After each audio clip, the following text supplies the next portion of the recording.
Muy buenas tardes. Sé que muchos de ustedes se preguntarán cómo un abogado, cómo alguien que estudió Derecho y Leyes, terminó desarrollando videojuegos. Bueno, resulta que mi pasión por el emprendimiento y la tecnología me sacó de la zona de confort y me llevó a emprender. Pero emprender no es nada fácil, de hecho es muy difícil. Una serie de emprendimientos tecnológicos fallidos, fracasados, me llevó a acumular una deuda de un poco más de $40,000. Y me dejó una situación muy difícil, donde lo único que me quedaba era seguir arriesgando y seguir emprendiendo. Y eso me llevó a realizar un emprendimiento y quizás el emprendimiento más riesgoso de todos, desarrollar un videojuego. Y justamente de las lecciones aprendidas de este proceso de realizar un emprendimiento muy riesgoso es que yo vengo a hablarles. Quiero compartir con ustedes las lecciones aprendidas durante este proceso pude descubrir. Y es que identifiqué 10 errores muy comunes durante las 5 etapas de un proceso de desarrollo, que muchos de nosotros hemos cometido y muchos de nosotros vamos a cometer. Durante la primera etapa, en la etapa en la que tenemos las ganas de realizar un emprendimiento, pero no estamos seguros qué queremos hacer, empezamos a visualizar o conceptualizar qué queremos emprender. En esta etapa podemos cometer 2 errores muy comunes. Uno de ellos es fijarse una meta muy poco realista y decir, nos imaginamos en nuestra mente y creamos en nuestra mente un producto fabuloso con todas las funciones, un producto que está muy lejos de nuestra capacidad creativa a corto o mediano plazo.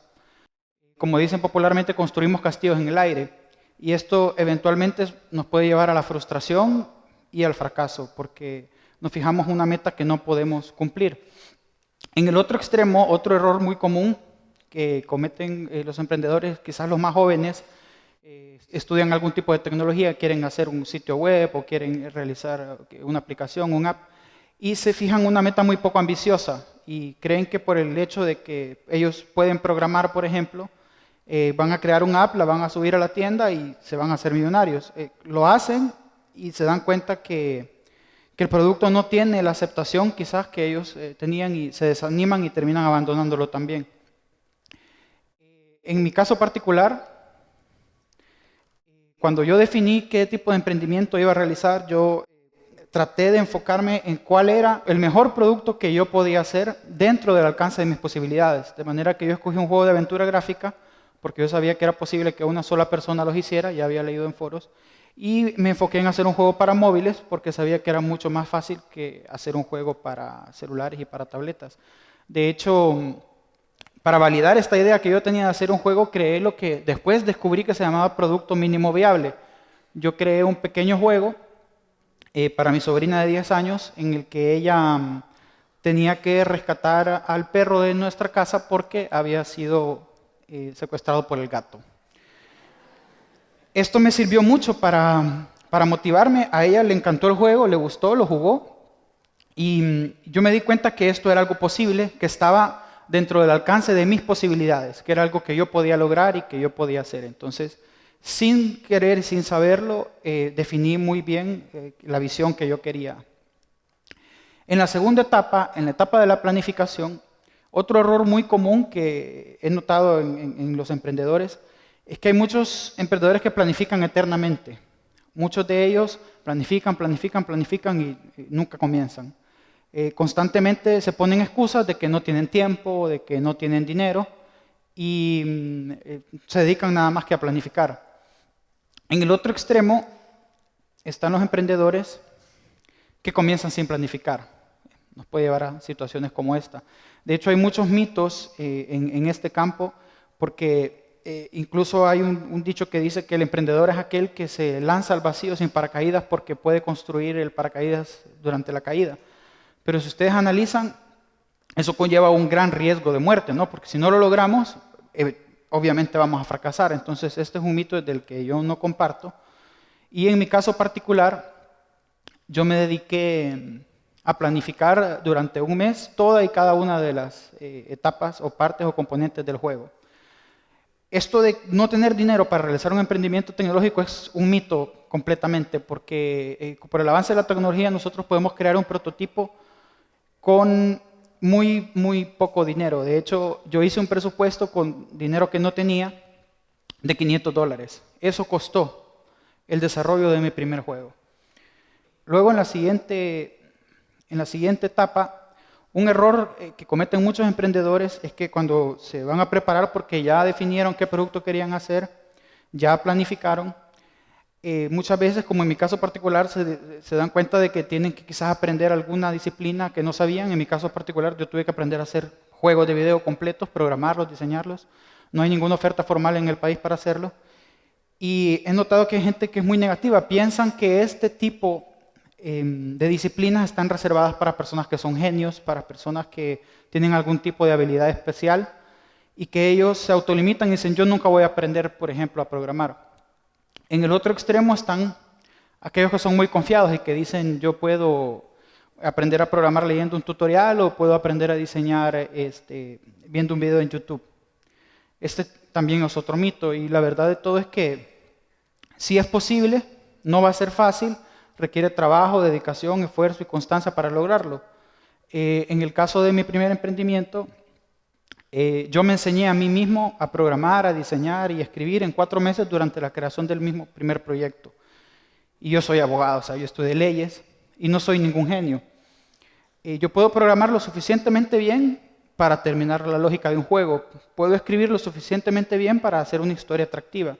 Y puedo diseñar lo suficientemente bien para que mis juegos se vean atractivos. Entonces, pero no soy ni diseñador, ni programador profesional, ni escritor. Entonces, ese es un mito porque muchas veces nos autolimitamos. Luego, cuando ya estamos desarrollando el proyecto, hay 2 grandes errores. Quizá la gente que es muy tecnológica cometen el error de querer esforzarse demasiado. Quieren utilizar las herramientas más difíciles para demostrar que pueden utilizarlas, por ejemplo.